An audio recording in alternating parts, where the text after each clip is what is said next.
Hello. So, like many a person, I'm sure, when you're stuck in a single space over time, you can, I think, become negligible or numb to the ideas or the spaces around you and how cluttered they are and how that's affecting your mental state. And I'm sure every single person has watched some video at some point about how keeping a clean space helps with your mental health and everything else, right? Like, it's a thing we're all supposed to do, at least. And I'm like, yes, we have to clean, cat. We need to clean the house.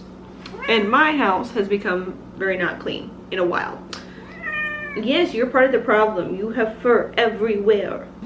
So I kind of wanted to just take you guys around with me today. Clean. Can you shush? You want down? Yeah? Okay. Oh, take you around with me today. Clean, and then also talk about like the magic of cleaning and or the bits of cleaning versus cleansing and all of that stuff, and why we have this obsession slash need and the balancing of the two to be clean and have clean spaces and all of this stuff. Because I don't know, I'm just ruminating on it. So anyway, let's go. Let's clean and let's chat.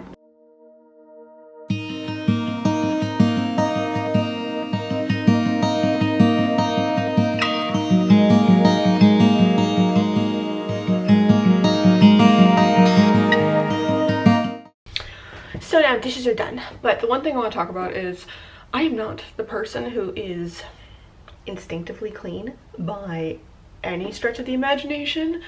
Being clean, organized, put together, like I was a grubby, nasty little child. Like I was not a person who was ever good at like washing their hands when I was little, or like I was definitely the one where like all parents had to like check if I even used soap. Shove everything in the closet. I just didn't see the point in cleanliness or even myself being clean. Like showers to this day, it sometimes can feel very draining. I'm very like, oh, fine, I'll get in the shower. Like I'll do the thing, I guess. And it's over a long stretch of time that I have been able to get to the point that my habits of cleaning and the habit of keeping a clean space and keeping myself clean now feel more instinctual to that. When it gets to a certain level of grubbiness, I feel irritated, if that makes sense. But that was not a inherent thing that I had in myself. It was definitely something that I built over time from a lot of pressure from friends and family too, that what I was doing was gross, basically. But I think that's one of the things too, where all kids are grubby in some way, right? Like you have to teach a child to wash their hands, brush their teeth. This is how we scrub behind our ears, etc. and so forth. Cleaning is very much a health thing, as we all kind of know now, right? Like wash your hands was such a big freaking importance with this pandemic, because if you're clean, you're less likely for diseases, any sort of medical stuff. Also, there's just an habit of like if things are cluttered and messy, like you're less likely to just trip, right? You suddenly, the cleaner a space is, the less you have to think about how to navigate it. If you're constantly stumbling around things, or you know, having to pull something to get it out from under a pile as opposed to if it was just neatly right there, it is very different to operate around a clean space. It is safer. It will hopefully prolong your life the more organized and clean you are. I think of the idea of like cleanliness being next to godliness, and how much of a need cleanliness is, and how it was this thing that like we all should do, because overall it'll be a thing that will again prolong our life and give us more time to hopefully do the things we really want to do. But in order to do that, you have to spend time cleaning.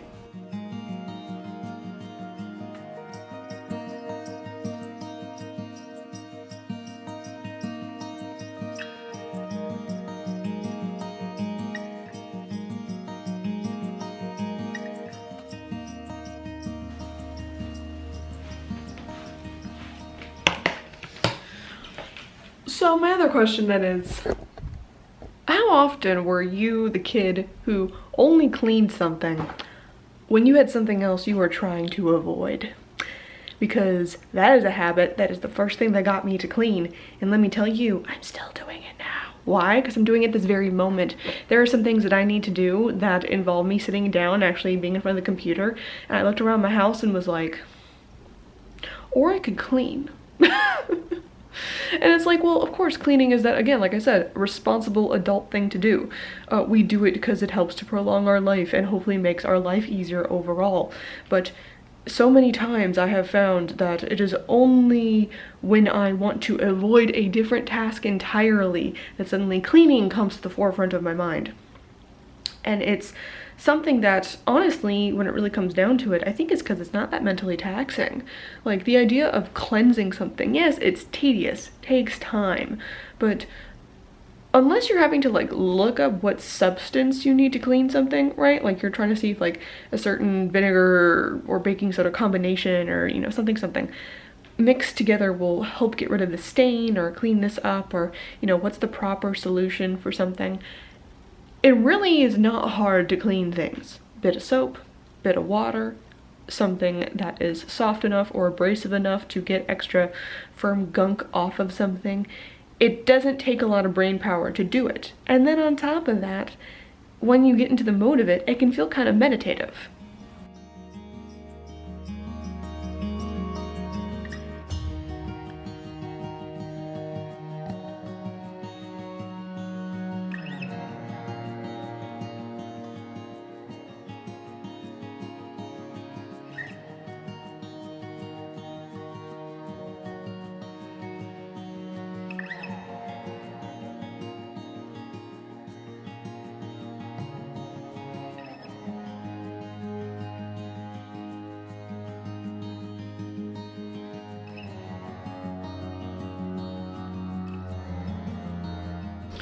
So yeah, cleaning can be meditative, I guess, but I don't know. I was never that person when I was younger. It took me a long time to get into the groove of knowing cleaning doesn't have to be all this. We all had that friend who did immediately was like, oh, I love to clean. It's so like relaxing and yada, yada, yada. We all like glared at them from the side of being like, uh-huh. And these were the people who did always had that very more pristine space. And you could tell because when they got extremely stressed out, they would clean, or even just in the daily tasks, they craved that serenity that they found while cleaning.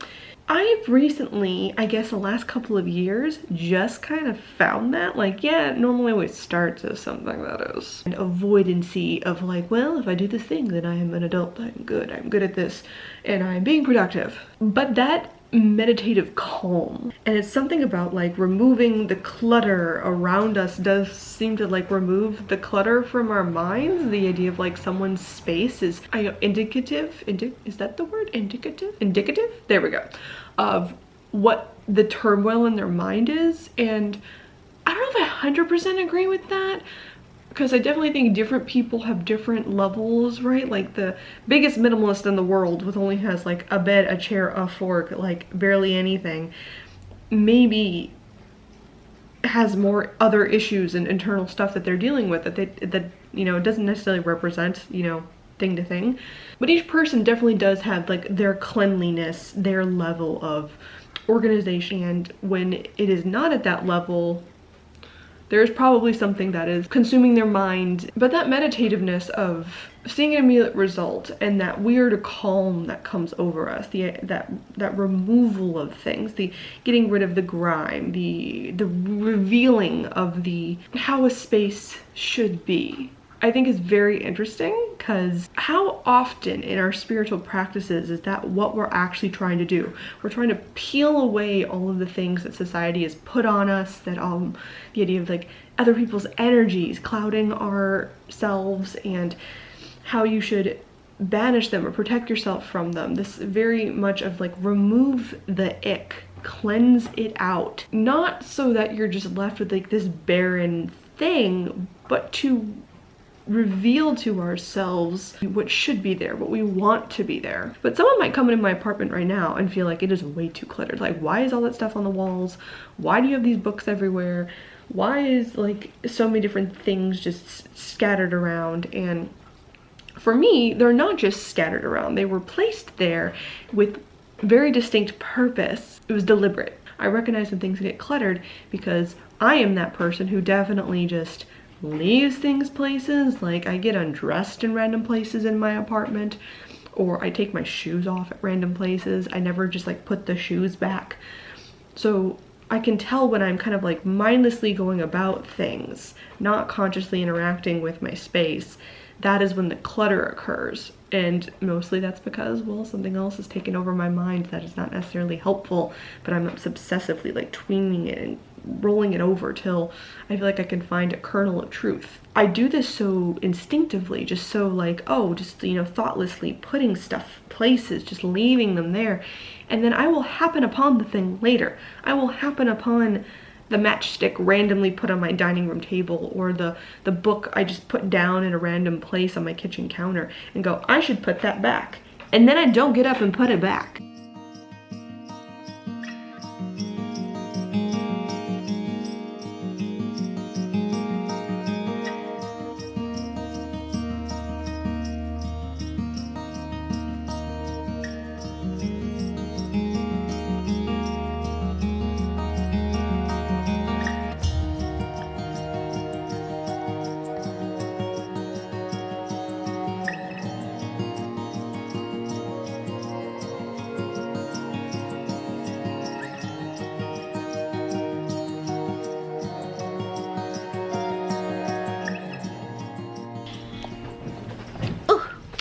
So, but I do worry sometimes about that controlling and or forcing of order aspect of cleaning. Like, it's not necessarily all just fine and dandy. There are many times where you're, again, doing it like kind of how I am, in a avoidance of something.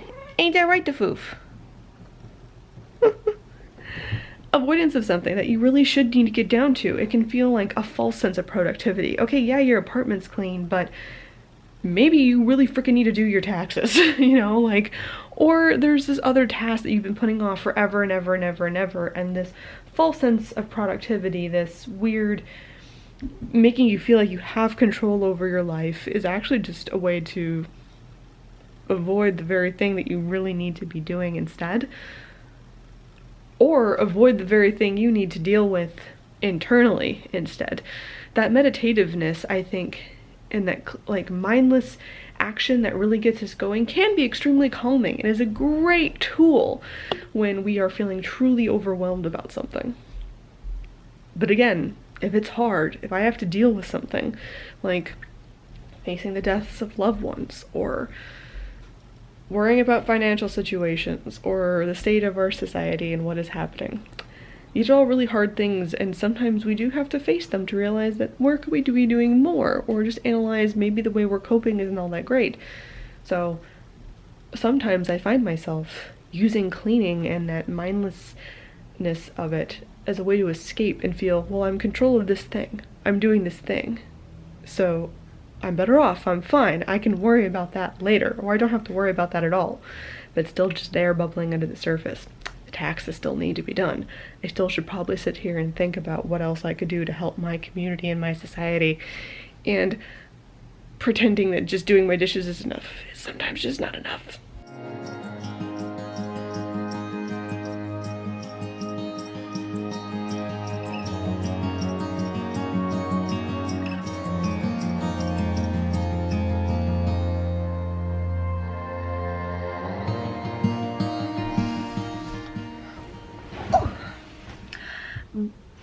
But also there's the idea of respect. I remember way back when I had a roommate in college, at some point she made a comment to me along the lines of that I don't respect my own home because of how dirty I kept my room. Again, this is a room that like we didn't go in, and granted I should probably have been better about keeping things clean in a general space at the time. I was a messy freshman. But that idea of respect was such a like, oh, like I was like dagger heart, like, excuse me? Respect? I respect my place. My room's fully done up and decorated with all the weird shit that I want in the walls. Yours is all bare and da-da-da-da. And I remember that weird juxtaposition and having that moment about how cleanliness equaled respect and organization equaled respect. Are you joining the video? Say hello. Cleanliness is respect. So says Kat. I don't know, the more I'm still hyper focused on this, because I think I actually agree with her now in some respects, but in others not necessarily. Like, I think of this very gross, but like, again, back to the washing of the hands thing. If someone clearly has just left the bathroom and then goes to shake your hand and greet you, do you see that as a sign of disrespect, or just that they're a forgetful, gross person? Is being gross tantamount to disrespect? Like, I think of how important it was to have our house clean for guests, right? Like, we want to show them a clean, inviting space. Otherwise, there would be the judgment of, wow, these people don't have their life together, right? Like, my house had never been so clean growing up as when my mother had company coming over. Especially if they were family members coming over. Then, oh my goodness, she turned into Mary Poppins. We had to get the Q-tips out and like clean every little nook and cranny. And I definitely am that way too sometimes, where it's like, well, what I will tolerate in my own space, I know possibly other people will not tolerate and or wouldn't have in their own space. But what is that? What is that interesting need that we have? Is that a respect of our guests, or is that just a weird societal expectation that doesn't have to necessarily do with respect? I also think of like altar. For me, this is my official altar. This is where a lot of like my pleading to the deities, or I guess petitions to the universe, things like that occur more so. Stuff to do with the certain Sabbats that are coming around. And it is interesting how I suddenly felt the need to have two altars. One of the reasons was because I wanted one in front of the window, but the other main one was I like the idea of something being messy and me not feeling the guilt of disrespecting my craft with a messy altar. And it's like, well, why did I feel that way? Why did I feel it was so disrespectful that I wasn't maintaining this and cleaning this? And I think of like the priests and the priestess of the way back days, how there was this whole idea of like cleaning as a way to respect the gods, to give devotion in some way, shape, or form. And it's definitely an act, a service, something that's extremely important, again, as said before, because the cleaner, more organized something is, more likely you're gonna move through it easily, not cause yourself harm, injury, or pick up some sort of odd ailment. Respect, though, that is a very intriguing thing. To respect a thing is to like treat it with care, but is to respect a thing to clean it, to constantly have it clean, to constantly have it organized, to respect a person. Because then in some ways, like, think about how if someone random came into your house without asking and just started cleaning, like, I think of like my mother and my grandmother fighting because my grandmother would always come in and reorganize my mother's kitchen cabinets. And like, in some ways that is disrespectful, the fact that she is organizing her space, and I would argue even to a more efficient level. But my mother's like, no, you're disturbing my space, this is now disrespectful. And is it because she is being seen as you're calling me unorganized, therefore it's a disrespect? I don't know, it's a very interesting idea of like cleanliness linked with respect, and why are we so focused on it as a society? Are you focused on it? What do you think? You are? Especially when it comes to the craft, and like, is a clean altar disrespectful to the gods? Is a not clean altar disrespectful to the gods? Is cleaning a true act of devotion, or is it kind of just like the bare minimum? Like, we think of like a clean space is kind of just the bare minimum when we're doing with this stuff, right? Like, that's the thing you start with. First you get the stuff clean, then you can build on top of the now cleared surface. So yeah, I'm pretty much done now at this point. Did some vacuuming, which I didn't end up filming because it was just, every time I have to get my vacuum out of the closet, it's a thing. But yeah, just some thoughts I've had about cleaning and cleansing. And one last thing I want to talk about, because I always do this at the end, where I feel like it's kind of like a consecration of sorts, is I then burn some sort of incense that is cleansing, an herb, a cleansing sort, I guess. And I thought about that the other time, like, what are the things that we do that are cleansing, that are actually, I guess, cleansing of the energies, but in actuality, they are adding more mess to things. And by that I mean creating ash and dust, filling the air with smoke. It's not necessarily a cleansing thing. Taboo! My goodness. And how it's, a lot of it just comes up to in like interpretation, how we think of it. So I don't know, this was very rambly, but just kind of my rambly odd thoughts about cleaning and meditations and how that relates to spirituality and then our lives at large. You have food, you're fine. Comment down below. What do you guys think about cleaning and cleansing and the intersection of these two things, how they have to do with respect or distraction or meditation in some weird way? Is cleansing always a good thing, bad thing? You know, we can always, probably should be balanced and all that, but anyway, that was this video. I hope you enjoyed. Maybe you did some cleaning yourselves, and I will see you in the next one. Bye bye.